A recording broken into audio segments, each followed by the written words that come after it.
अनुच्छेद 73। हाँ बैठ जाओ पास में। जन्मदिन में क्या पता अलग से चॉकलेट भी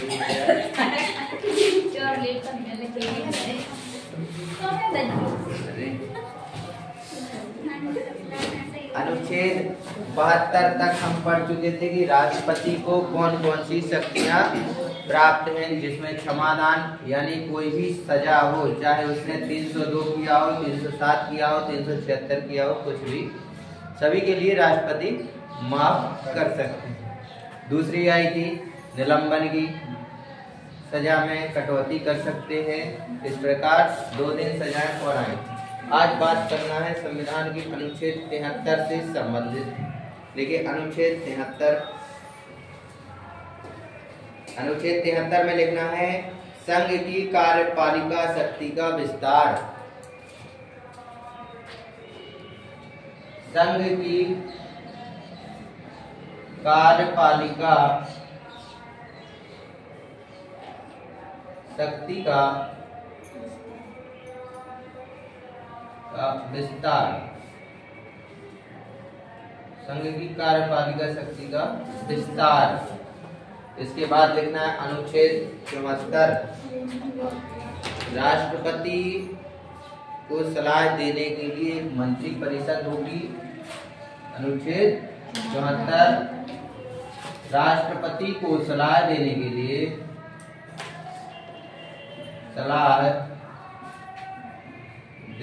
लिए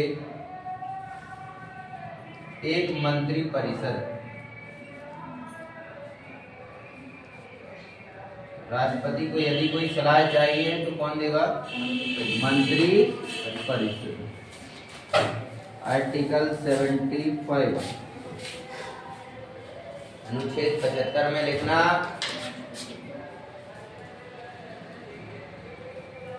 आर्टिकल 75 एक दिन लिखवाया था अनुच्छेद 75, जिसमें क्या दिया था? केंद्रीय मंत्री परिषद के सदस्यों की नियुक्ति राष्ट्रपति के द्वारा प्रधानमंत्री की सलाह से की जाती है।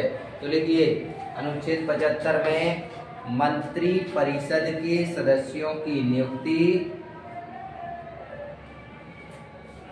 मंत्री परिषद के सदस्यों की नियुक्ति प्रधानमंत्री की सलाह पर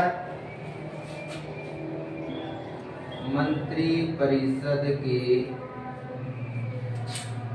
सदस्यों की नियुक्ति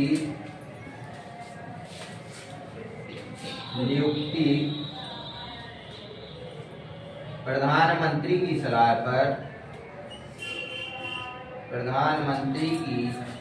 पर कौन करता है? राष्ट्रपति करता है, नहीं करते महामहिम है। जितनी आप इज्जत दोगे उतनी मिलेगी। ठीक है, आज अच्छी लग रही वो तो सो के आ रहा है।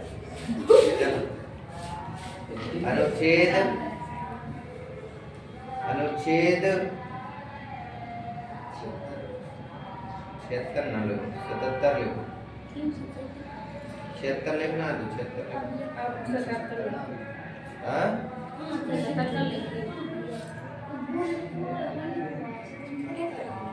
हमके बारे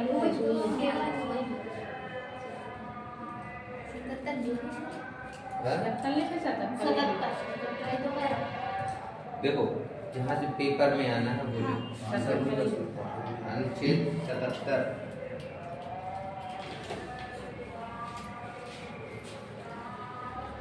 हिंदी में लिखना हो, 76 को हिंदी में लिख लो। अनुच्छेद 73 भारत का एक महान्यायवादी होगा। अनुच्छेद 76 भारत का एक महान्यायवादी होगा।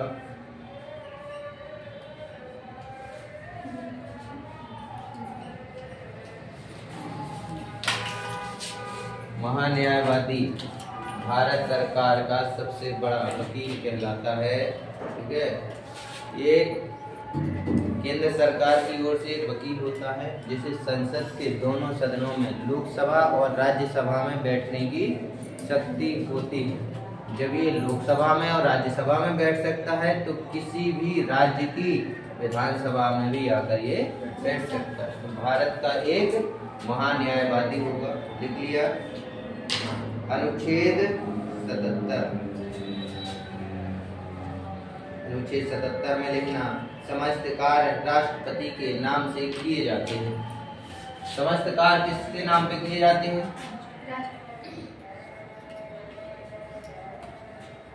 समस्त कार्य राष्ट्रपति के नाम से किए जाते हैं।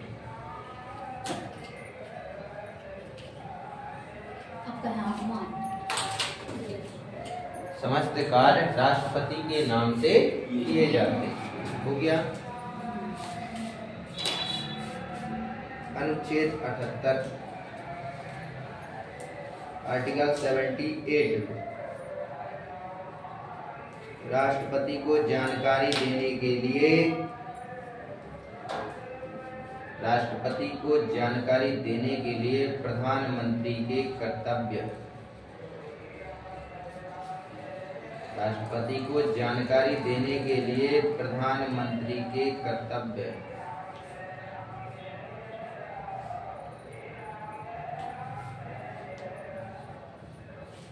हो गया।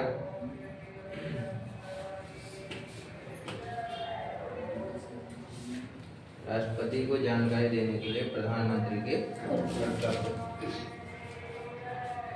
देखना अनुच्छेद 79, अनुच्छेद 79, इसमें लिखना, अनुच्छेद 79 में संसद का वर्णन किया गया है। अनुच्छेद 79 में संसद का वर्णन किया गया है। आर्टिकल 79 में किसका वर्णन? संसद। आर्टिकल 80, अनुच्छेद 80, अनुच्छेद 80, इसमें क्या लिखना? जो कभी भंग नहीं होती उसके बारे में लिखना, राज्यसभा। अनुच्छेद 80 में लिखना, अनुच्छेद 80 में संसद की उच्च सदन,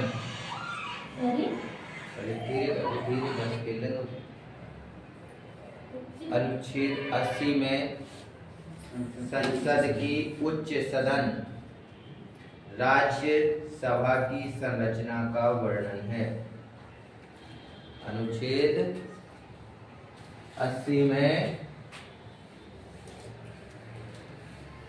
राज्यसभा की संरचना,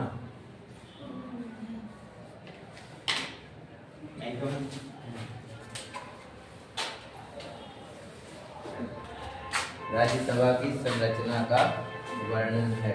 ठीक है। अनुच्छेद 81, आर्टिकल 81, अनुच्छेद 81, आर्टिकल 81 हो गया। अब उच्च सदन लिख लिया है तो अब क्या लिखेंगे? निम्न सदन। उच्च सदन का मतलब होता है जिसे कभी भी भंग ना किया जा सके। ठीक है। अब जैसे लोकसभा है, इसका कार्यकाल कितने वर्ष का होता है? 5 वर्ष का होता है। इसके सभी सदस्यों का चुनाव एक साथ होता है। 545 सांसद एक साथ इसका चुनाव होता है। ये कहलाता है निम्न सदन। क्या कहलाता है? क्योंकि इसे भंग किया जा सकता है, भंग किया जा सकता है। ये आता है आर्टिकल 81 के। बात करें राज्यसभा, आर्टिकल 80 के तहत आती है। 250 सदस्य, ये उच्च सदन कहलाता है। ये भंग नहीं होता। क्या नहीं होता? भंग नहीं होता। अब भंग क्यों नहीं होता है? क्योंकि इसके 250 सदस्यों का चुनाव एक साथ नहीं किया जाता। कहने का मतलब हर 2 साल में, मान के चलो ये 250 है, 3 से भाग किया, 83 सदस्य। हर दूसरे साल कितने सदस्य आएंगे? 83। फिर 2 साल में, मान के चलो 2025 में 83 नए सदस्यों का चुनाव हो गया। 2027 में फिर से 83 सदस्यों का फिर से चुनाव होगा। 27 में, फिर 29 में फिर से 83 सदस्यों का। अब इनका कार्यकाल क्या हो जाएगा? खत्म हो जाएगा। तो जिनका चुनाव 2025 में हुआ था, अब यहाँ फिर से 83 सदस्यों का चुनाव होगा। ये हट जाएंगे, दूसरे आ जाएंगे। इस कारण ये कभी भंग नहीं होती। भंग ये हो जाती, प्रधानमंत्री मनमानी करने लगे, राष्ट्रपति तानाशाही करने लगे, ठीक है, तो ये भंग हो जाती है। और ये भंग कब होगी? करेगा राष्ट्रपति, ठीक है, लेकिन किसकी सलाह पर? प्रधानमंत्री की सलाह पर भंग कर दे, ठीक है। अनुच्छेद 81 लिखा है इसमें कुछ? निम्न सदन होता है, निम्न सदन होता है, इसे लोकसभा के नाम से जाना जाता है। निम्न सदन होता है, इसे लोकसभा के नाम से जाना जाता है।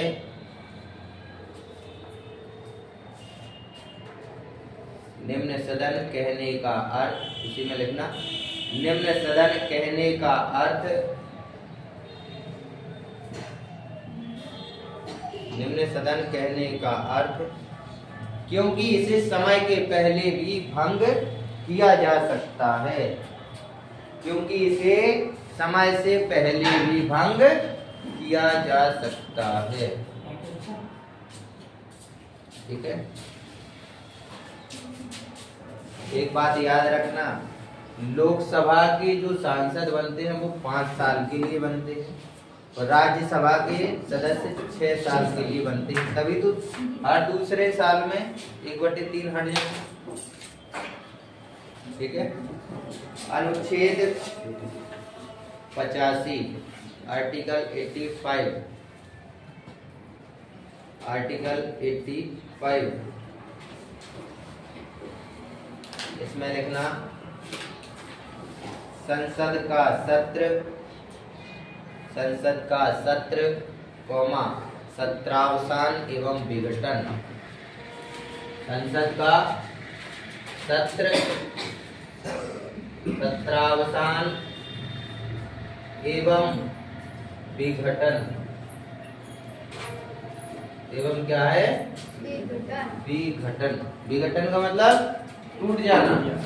अब ये भंग हो जाएगी तो विघटन हो गया, तो किस अनुच्छेद के तहत होगा? आर्टिकल 85 के तहत। सत्र चल रहे हैं, मानसून सत्र चलता है, ग्रीष्मकालीन चलता है, जैसे अब ये बजट तैयार होता है तो उसके बारे में सत्र चलता है। सत्रावसान, जब कोई सत्र ना चल रहा हो तो राष्ट्रपति यदि कोई कानून लाते हैं तो उसे क्या कहा जाता है?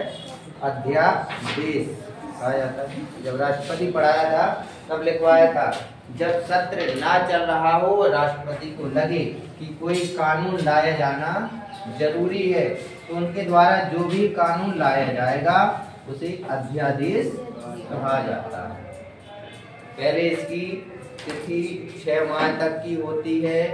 यदि 6 माह में भी दूसरा सत्र नहीं चल रहा है तो और बढ़ा दिया जाएगा। और जब सत्र चलने लगते हैं, मतलब सांसद बैठने लगते हैं लोकसभा और राज्यसभा में, यदि उन्हें लगता है कि नहीं ये जो राष्ट्रपति के द्वारा कानून लाया गया है अच्छा है, तो उसे अध्यादेश को पास करके बिल बना दिया जाता है, ठीक है। अनुच्छेद 87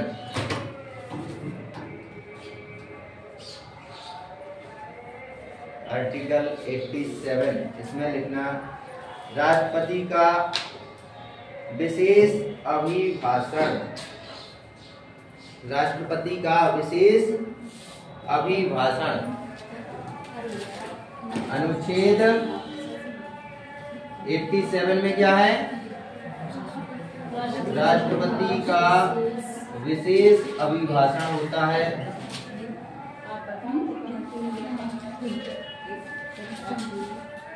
राष्ट्रपति का विशेष अभिभाषण होता है। कहने का मतलब, आपकी नई लोकसभा आई, ठीक है, चुनाव हुए, अभी चुनाव 24 में हुए थे, है ना, पहले 14 में हुए, 19 में हुए, अब 24 में हुए, तीसरी बार बीजेपी सरकार बनी। तो 24 में जब सरकार बनी तो पहले जो पहली बैठक हुई होगी, इसमें किसने भाग लिया होगा? राष्ट्रपति जी ने। तो ये विशेष अभिभाषण देते हैं, मतलब पहली स्पीच इनकी होती है। एक होता है साल में एक बार, और एक होता है जब नई सरकार बनकर तैयार होती है, तो पहला भाषण होता है, हर साल में एक बार होता है, ठीक है। राष्ट्रपति का विशेष अभिभाषण। अगला लिखिए, आर्टिकल 108। आर्टिकल 108, अनुच्छेद 108 हो गया। आर्टिकल 108 में लिखना, संसद की संयुक्त बैठक, कोई ऐसा कानून लाया जाना है जिसमें राज्यसभा के द्वारा पहले लाया गया है, फिर लोकसभा में गया है, तो इन्होंने मना कर दिया। जैसे राज्यसभा में आया, यहाँ से पास हो गया, फिर कहाँ गया? लोकसभा में, या पहले लोकसभा में आया, यहाँ से पास हो गया, और फिर कहाँ गया? राज्यसभा में। लेकिन ये बोले, वाह तुम्हारे लोग पहले आओ, तुम ही पास कर दो, हमें नहीं करना। हो सकता है लोकसभा में पहले आया हो, इन्होंने पास कर दिया हो, लेकिन ये बोले नहीं, अभी रेड सिग्नल है, आगे नहीं जा सकते हो। तुम्हारे पास पहले कैसे आया, हमारे पास क्यों नहीं आया, है ना? जन्मदिन है, तुम्हें पता था, तुमने विश कर दिए, केक किसे खिला दी, हमें भी तो पता था, विश तो हमने भी किया था, हमें केक क्यों नहीं मिला? तो यदि एक पास कर दी और दूसरा पास ना करे, किसी कानून पर यदि मतभेद हो जाए, तो अनुच्छेद 108 के तहत संयुक्त बैठक का प्रावधान किया जाता है। इसकी अध्यक्षता हमने बताई थी कि राष्ट्रपति संयुक्त बैठक की अध्यक्षता नहीं करता है, बुलाएगा। अनुच्छेद 108 के तहत अध्यक्षता वही करेंगे, लोकसभा के स्पीकर। वर्तमान में कौन है? ओम बिरला जी। पिछली पंचवर्षीय में भी वही रहे हैं लोकसभा स्पीकर। अनुच्छेद 108 के तहत संयुक्त बैठक होती है। अनुच्छेद 110, अनुच्छेद 110 हो गया।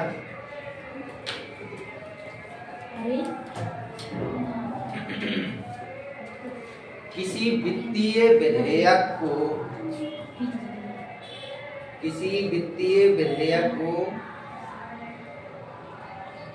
धन विधेयक के रूप में तब तक, किसी वित्तीय विधेयक को धन विधेयक के रूप में तब तक परिभाषित नहीं किया जा सकता है। किसी वित्तीय विधेयक को धन विधेयक के रूप में तब तक परिभाषित नहीं किया जा सकता है जब तक कि वह अनुच्छेद 110 के मानदंडों को, जब तक कि वह अनुच्छेद 110 के मानदंडों को पूरा न कर ले।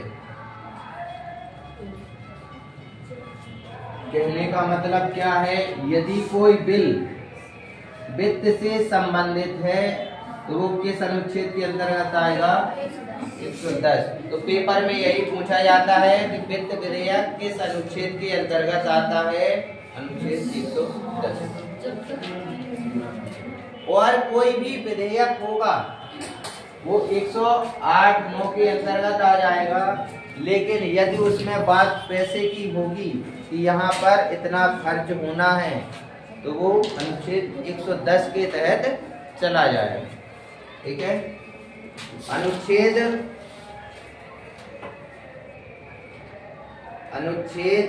112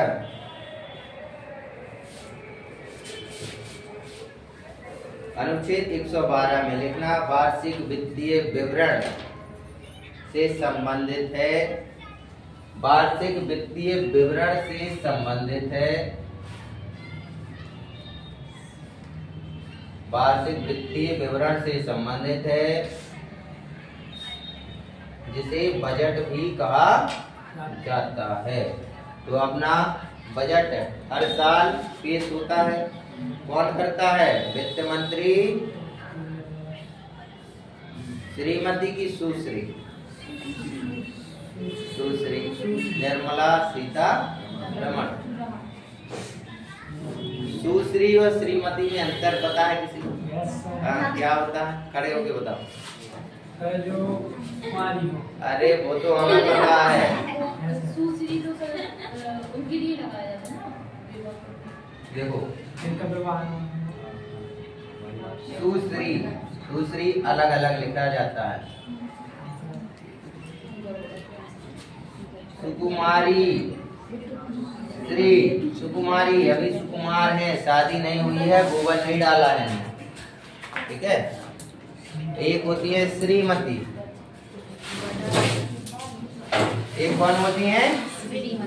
श्रीमती। जो अपने श्री की मति हर ले वो क्या कहलाती हैं? श्रीमती। ठीक है। जो अपने श्री की मति हर ले उन्हें श्रीमती कहते हैं, जिन्होंने गोबर डाला। ठीक है। अनुच्छेद 112। अब बैठ जाओ। जैसे अब ये तो हमें पता है कि जिसकी शादी नहीं हुई है उसे सुकुमारी का। ये बताना था कि इसका मतलब क्या होता है, इसका मतलब क्या होता है। हो गया। अगला लिखिए अनुच्छेद 123। 123 इसमें क्या होता है? अध्यादेश जारी करने की शक्ति। आर्टिकल 123 अध्यादेश जारी करने की शक्ति।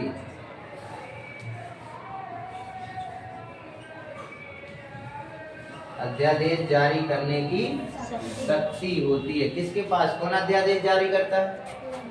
राष्ट्रपति। आर्टिकल 123 के अंतर्गत राष्ट्रपति करता है। ठीक है। राज्यपाल जब करेगा तब हम आगे बताएंगे। 124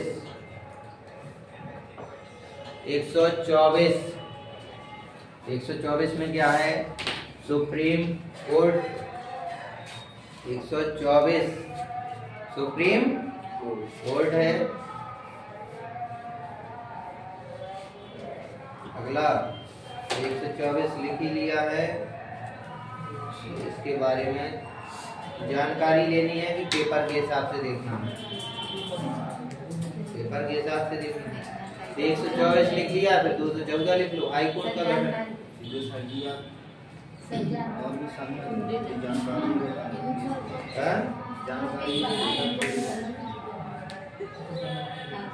देखो पेपर ऐसा नहीं है कि सीधा सीधा पूछ ले कि 124 में क्या है, तो सुप्रीम कोर्ट है, उसके अंदर खंड भी है। अब जैसे नागरिकता पढ़ी 5 से 11, उसके बाद मौलिक अधिकार पढ़े।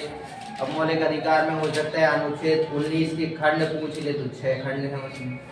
अनुच्छेद 21 में खंड पूछ ले तो 7 खंड उसमें है। ठीक है। अनुच्छेद 31 पूछ ले, जो संपत्ति का अधिकार था उसे हटा लिया गया। तो खंड से भी प्रश्न पूछे जा सकते हैं। तो इसमें लिखो अनुच्छेद 124 में भारत के सर्वोच्च न्यायालय की स्थापना और गठन से संबंधित है। भारत के सर्वोच्च न्यायालय की स्थापना और गठन से संबंधित है। गठन से संबंधित है। आज शनिवार है। Yes sir. सुबह भी चलता है शाम को। अभी तक तो मस्जिद वाला 3 टाइम का परेशान करता था, अब ये सुबह भी परेशान करते हैं और शाम को। अब इतनी तेज आवाज और ना कुछ समझ में नहीं आता। अरे धीरे धीरे बजा लो, जो वहाँ बैठे हैं कम से कम उन्हें तो समझ में नहीं। अनुच्छेद 124 में क्या है? सुप्रीम कोर्ट के बारे में प्रावधान है। इसमें लिखना योग्यता क्या होनी चाहिए न्यायाधीश बनने के लिए। न्यायाधीश बनने हेतु योग्यता, अगला पॉइंट, न्यायाधीश बनने हेतु योग्यता।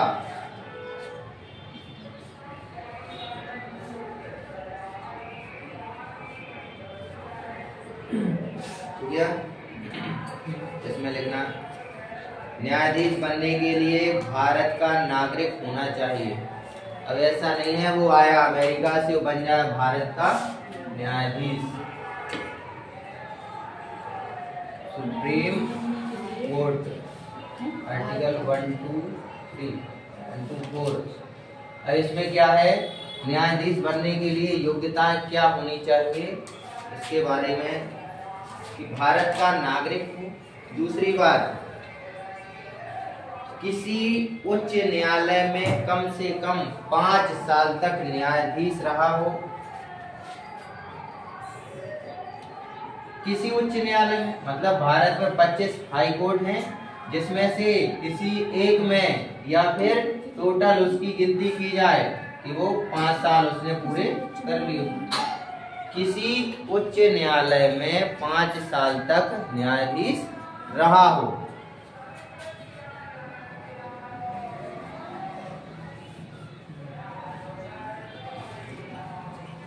ठीक है। तीसरी महत्वपूर्ण योग्यता, 10 साल तक वकील के रूप में कार्य किया हो। 10 साल तक वकील के रूप में कार्य किया हो।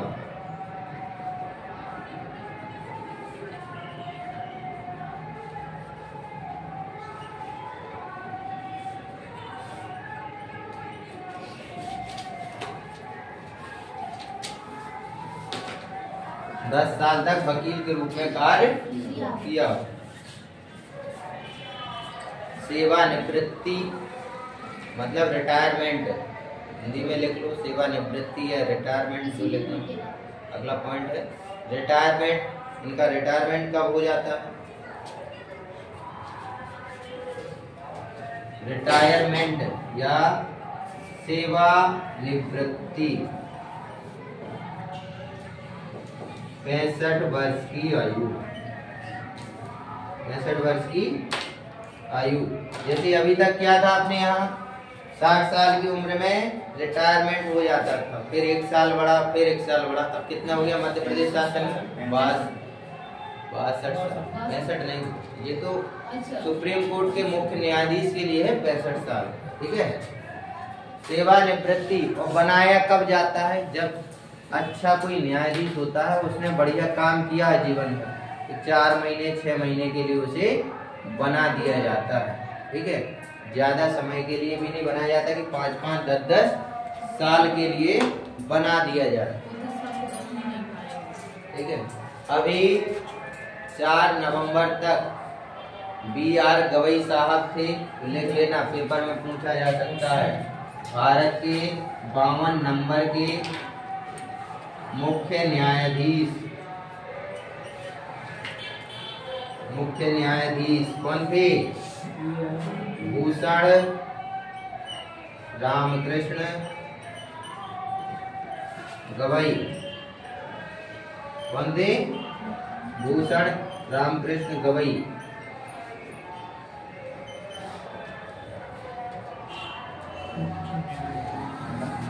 4 नवंबर तक थे, इसमें लिख लेना 4 नवंबर 2025 तक। अब नए बन गए हैं तो आपको बताना है, होमवर्क है आपके लिए।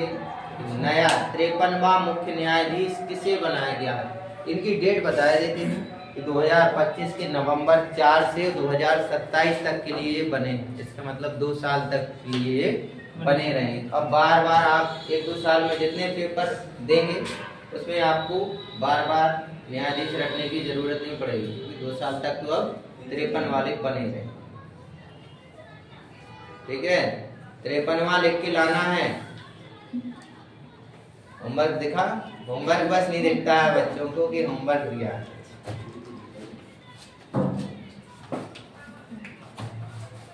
हो गया। किसी न्यायाधीश को केवल अनुच्छेद 124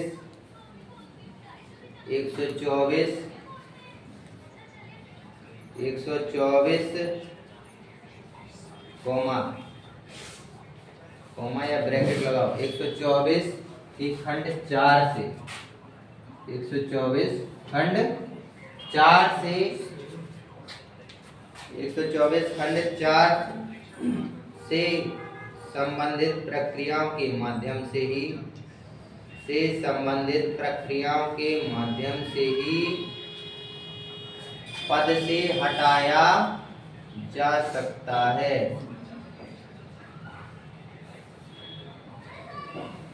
पद से हटाया जा सकता है। हो गया।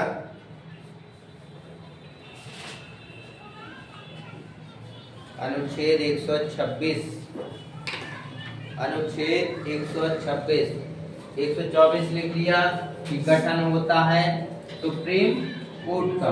124(4) के अंतर्गत जो सुप्रीम कोर्ट का मुख्य न्यायाधीश है इसे हटाया जा सकता है। अगला लिखिए अनुच्छेद 126, इसमें लिखना कार्यकारी मुख्य न्यायाधीश की नियुक्ति से संबंधित है। कार्यकारी मुख्य न्यायाधीश की नियुक्ति से संबंधित है।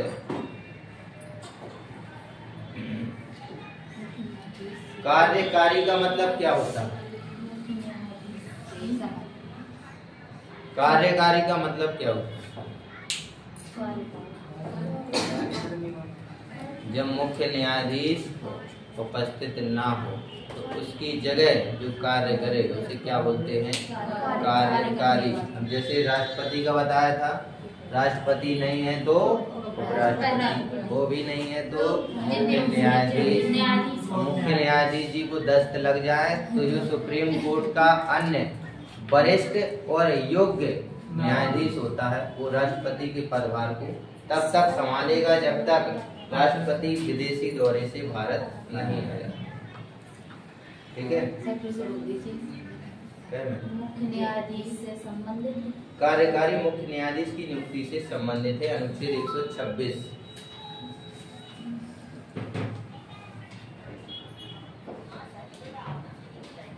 हो गया।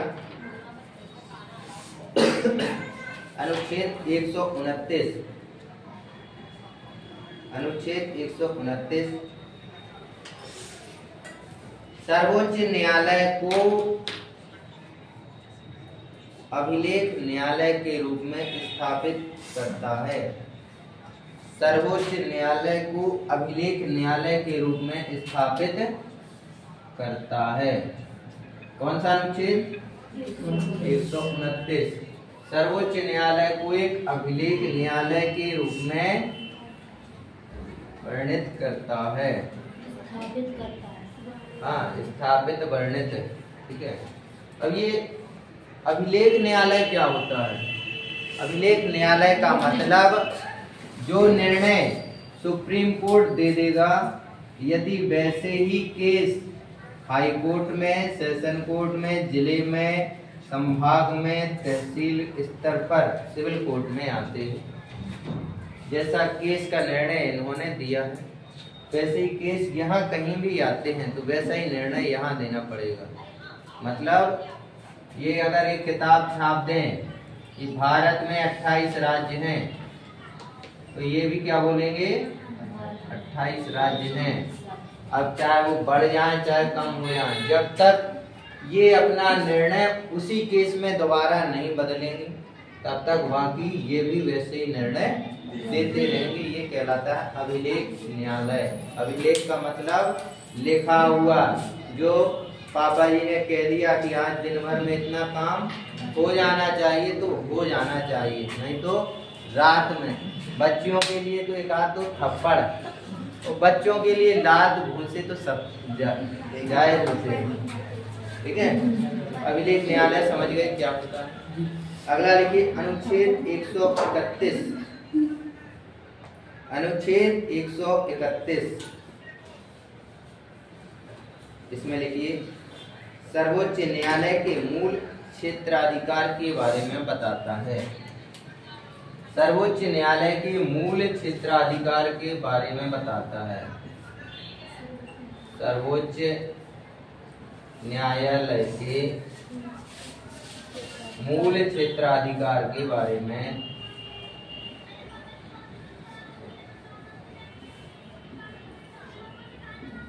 में बताता है।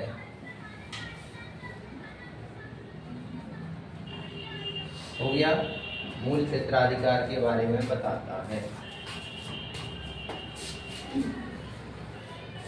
अगला डालिए अनुच्छेद 132 से 134, यानी ये तीन अनुच्छेद एक साथ हैं।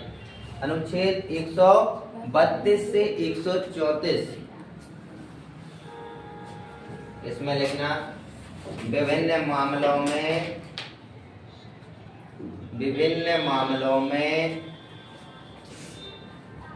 सर्वोच्च न्यायालय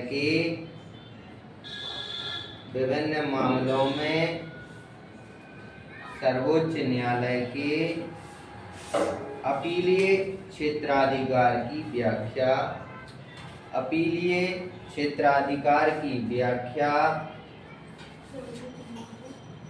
सर्वोच्च न्यायालय के अपीलीय क्षेत्राधिकार की व्याख्या करते हैं। हो गया,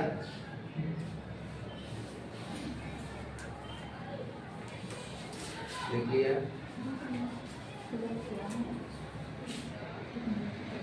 अनुच्छेद 136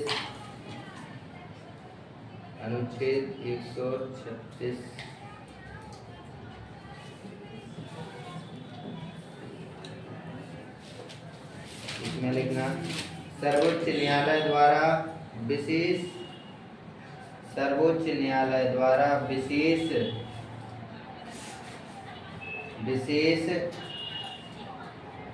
अवकाश के बारे में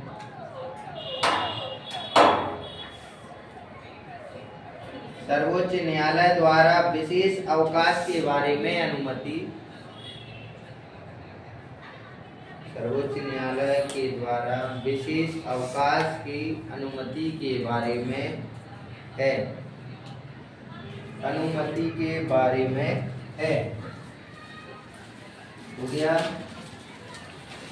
पहले मच्छर की अगरबत्ती नहीं आती थी, पहले आती थी भगवान की, अब आती है मच्छर की। कुछ लोग क्या करते हैं, मच्छर की अगरबत्ती जलाई भगवान को भी दिखा दी, आपको भी मच्छर ना काटे, आपका भी काम हो जाए और हमारा भी हो जाए। अनुच्छेद 136 हो गया। अगला लिखना अनुच्छेद 143। अनुच्छेद 143 होता तो मतलब यही है, आज मन निकालने लगे, ठीक है ना, क्योंकि जितने तुम पढ़े लिखे हो उससे ज्यादा। अरे हम एक आध दिन सब सुधार देंगे तुम्हारी हिंदी और इंग्लिश। इसमें लिखना राष्ट्रपति के सलाहकार क्षेत्राधिकार के बारे में है। राष्ट्रपति के सलाहकार क्षेत्राधिकार के बारे में है। सलाहकार क्षेत्राधिकार के बारे में है।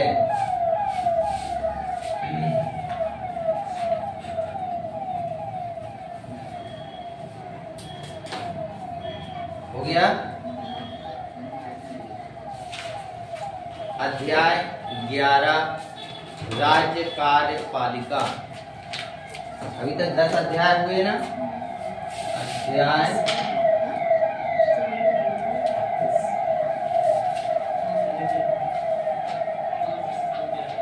राज्य कार्यपालिका।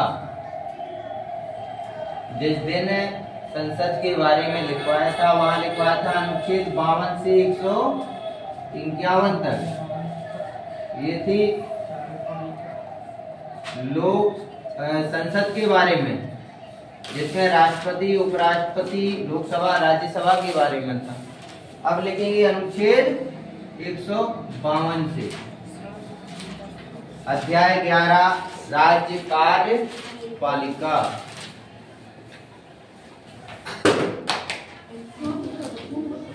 आराम से, कुछ नहीं हुआ, हो जाएगा। उनकी तो ऐसा है कि आत्मा दोबारा डल जाती है, चला जाएगा फोल्डर फिर से डल जाएगा, आत्मा आ जाएगी। ठीक है, राज्य कार्यपालिका। इसमें लिखना नोट डाल के, भारत में 2 स्तर की सरकारें कार्य करती हैं। क्या हो गया? 11 जब बोला है तो 11 लिख लो। नहीं लिखा तो, हमने लिखा तो है, बस हम कह रहे हैं। आपको एक किसकी, गोविंदा और संजय दत्त की मूवी थी, गाना भी था, एक और एक तो एक पे एक चढ़ा तो दिया, लिख लो 11। भारत में 2 स्तर की सरकारें कार्य करती हैं।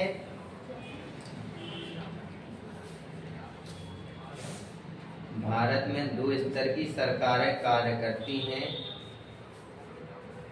एक केंद्र की सरकार तथा दूसरी राज्य सरकार। एक केंद्र की सरकार तथा दूसरी राज्य की सरकार। एक और सरकार होती है जो सबसे ज्यादा शक्तिशाली होती है,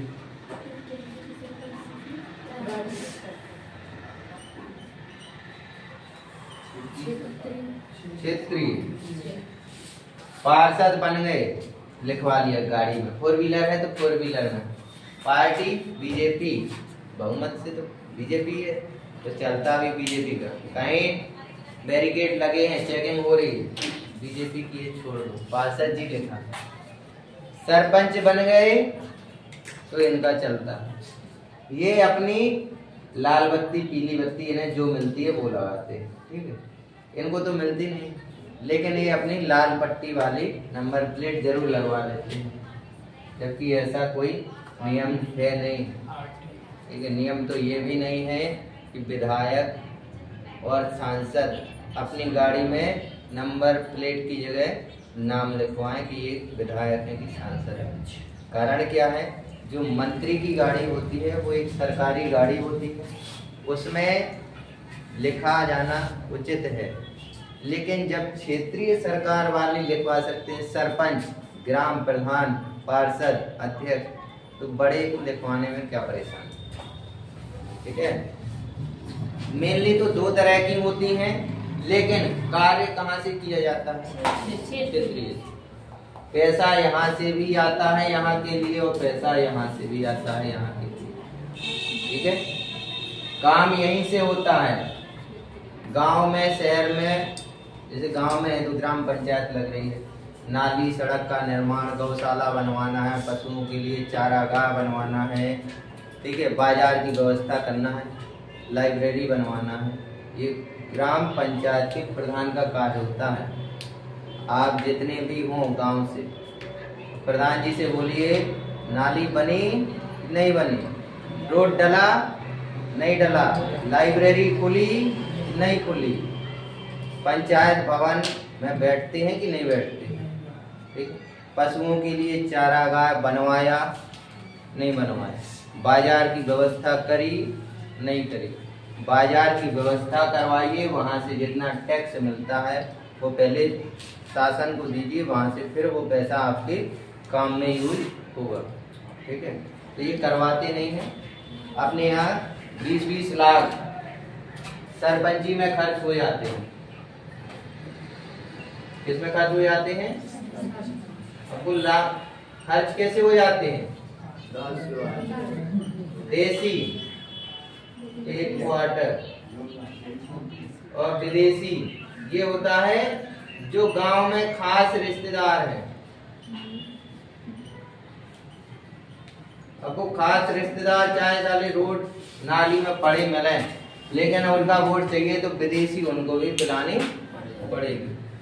और गांव में जो अन्य हैं पीते हैं, तो चुनाव आ गया, डेट आ गई, जैसे बिहार का चुनाव हो रहा था, कल एक पोलिंग एक स्तर के चुनाव हो गए, 2 चरणों में और रह गए। कल चुनाव है, आज पिला दो शाम को, मतलब परसों जैसे चुनाव है। कब है चुनाव? परसों। आज सुबह पिला दो, शाम को पिला दो, कल सुबह दोपहर शाम 3 टाइम पिला दो, और परसों मदरवा 4 बजे पिला दो। वोट जाएगा कब?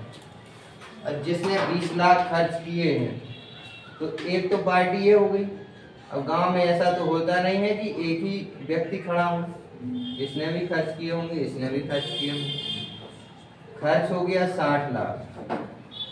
यदि 5 साल में भी 60 लाख एक गांव के लिए आए तो पैसा ही पैसा है, बरसात हो जाएगी, रोड नाली सड़क जो कुछ बनाना सब बना।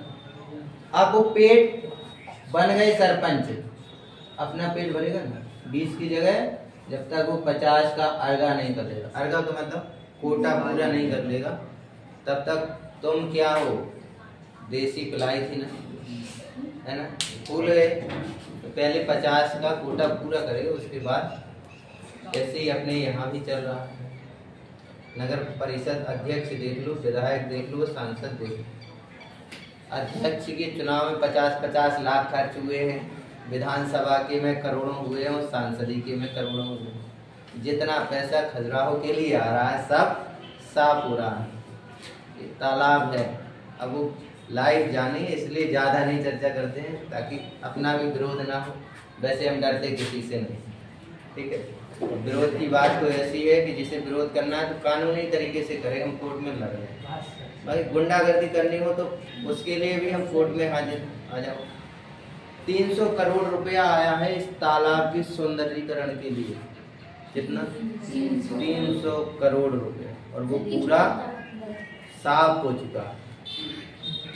300 करोड़ कितना होता है पता है? 500 का नोट बिछा देते ना, जितने में पानी भरा, 5-5, 10-10 के सिक्के तो बढ़िया टाइल्स बन जाते हैं, पूरे में बेचे जाता है 300 करोड़। और तालाब का काम चल रहा है, 5 साल तक चलता है, ठीक है। इसलिए केवल पढ़ाई पर भी ध्यान ना दो। अपने गांव में रहते हो तो गांव वालों से चर्चा करते रहो, शहर में रहते हो तो शहर में चर्चा करते रहो। जैसे ही 21 साल के हुए, चुनाव लड़ने के लिए आप भी सक्षम हैं, भले ही घर के वोट मिले, लड़िए ना। पार्षदी के में 2-3 हजार रुपए खर्च होते हैं फॉर्म भरने में, विधायक के में 10,000 रुपए की जमानत राशि लगती है, और वो जमानत राशि इसलिए ली जाती है कि यदि आपको कुल वोटों का 1/6 भाग मिला, मान के चलो किसी विधानसभा में 6 लाख वोट हैं, आपको 1 लाख मिल गए, तो जो आपको 10,000 रुपए लगे हैं ये आपके वापस हो जाएंगे, ठीक। तो कम से कम इतना तो अपने क्षेत्र में, गांव में, मोहल्ले में वर्चस्व बना के रखो कि यदि आप चुनाव लड़ें तो पूरे 6 के 6 ना मिल पाए, एक तो मिल ही जाए, 1/6 तो मिल ही जाए। यहाँ जितने भी बच्चे हैं सबसे यही कहेंगे, जो अगला चुनाव आ रहा है उसके लिए अपनी तैयारी तेज करें। बदलाव आपसे होगा, न एक बैनर का खर्चा देना है, ना पंपलेट छपवाना है, आप नहीं बुरा माने, आप प्रिंटिंग प्रेस में काम करती हैं, ये हमारा धंधा पानी चौपट हो जाएगा। ठीक है, कहना केवल ये है प्रचार में 5 साल में क्या विकास हुआ आप भी जानते हैं, हम भी जानते हैं। वास्तव में विकास चाहते हैं तो वोट दें, तो फिर से यही चल रहा है तो चल रहा है। हो गया, ये तो थी चर्चा चुनाव पर, आगामी चुनाव पर। क्योंकि हमारी नहीं लगी नौकरी सरकारी, तो अपन तो लड़ेंगे और तीनों का लड़ेंगे। पैसा खर्च करना नहीं, जितनी उसमें राशि लगनी है 2000, 10,000, 20,000 वही तो खर्च होगी, लेकिन ईंट से ईंट बजाने का काम अपन कर देंगे। पार्टी आप छोड़ देगी सर, हाँ? कितने लोग पीछे हट जाओ। इसके लिए पढ़ा रहे हैं कि कितने लोग पीछे हट जाओ। ठीक है, इसमें लिखिए राज्य कार्यपालिका के बारे में चर्चा तो हो गई चुनाव की, लेकिन याद रखना काम कराना है तो बोलने की हिम्मत होनी चाहिए। ठीक है, चाहे सत्ता पक्ष में रहो चाहे विपक्ष में, सीधे अध्यक्ष हो, विधायक हो, सांसद हो, चाहे प्रधानमंत्री हो, सीधे मुंह पे 2 सवाल पूछने की हिम्मत होनी चाहिए। भारत में 2 स्तर की सरकारें काम करती हैं, एक केंद्र सरकार और दूसरी राज्य सरकार। अनुच्छेद 152 अनुच्छेद 152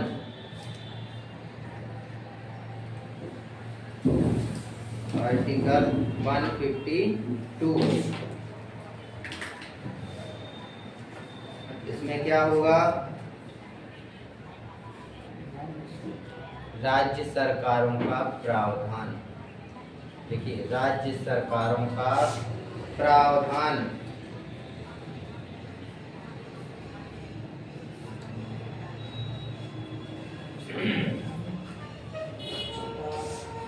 अगला अनुच्छेद 152 से 167।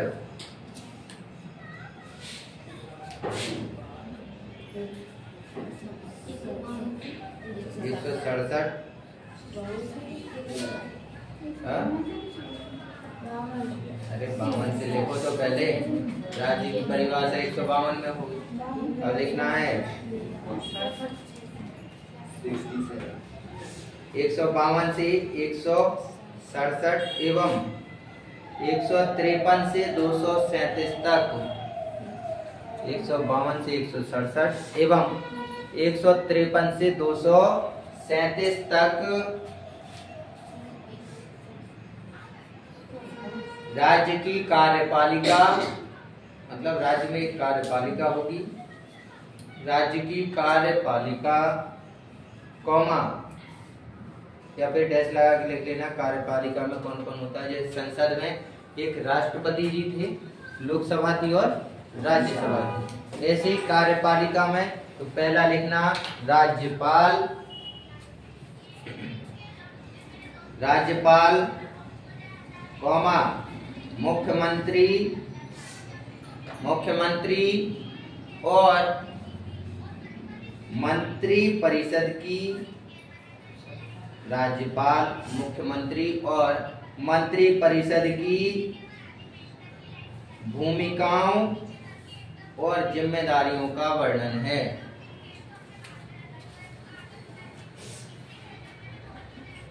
राज्यपाल, मुख्यमंत्री, मंत्री परिषद। अनुच्छेद 153 से 233। राज्यपाल, मुख्यमंत्री, मंत्री परिषद की भूमिकाओं और जिम्मेदारियों का वर्णन है।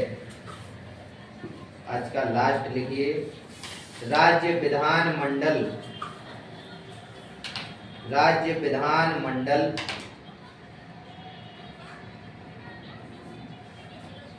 अनुच्छेद 168 से 212 तक,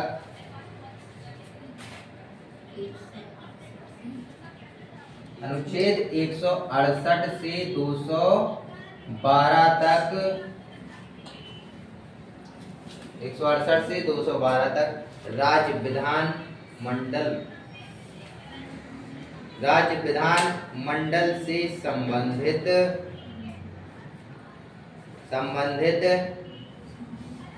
168 से 212 तक राज्य विधान मंडल से संबंधित प्रावधान हैं।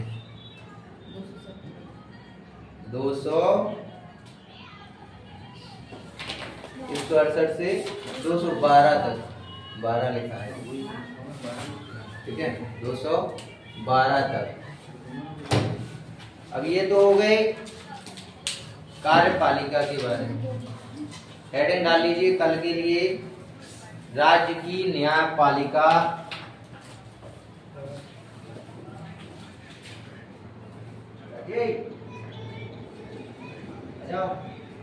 राज्य की न्यायपालिका अनुच्छेद 214 से 237 तक, अनुच्छेद 214 से 237 तक। कल जब संसद पढ़ा रहे थे तो न्यायपालिका आई थी सुप्रीम कोर्ट की, अनुच्छेद 124 में। अब किस में आई है? तो ये क्या है? Supreme court. और ये क्या है? ठीक है। जिस तरह राष्ट्रपति अध्यादेश जारी करता है, राष्ट्रपति अध्यादेश जारी करता है आर्टिकल 123 के तहत, राज्यपाल करता है 213 के तहत। बताया था ना, ये भी लिख लो। आज आपकी रीजनिंग की क्लास होगी, फिर किसी का जन्मदिन है तो जन्मदिन का केक भी सब खाएं, ठीक है।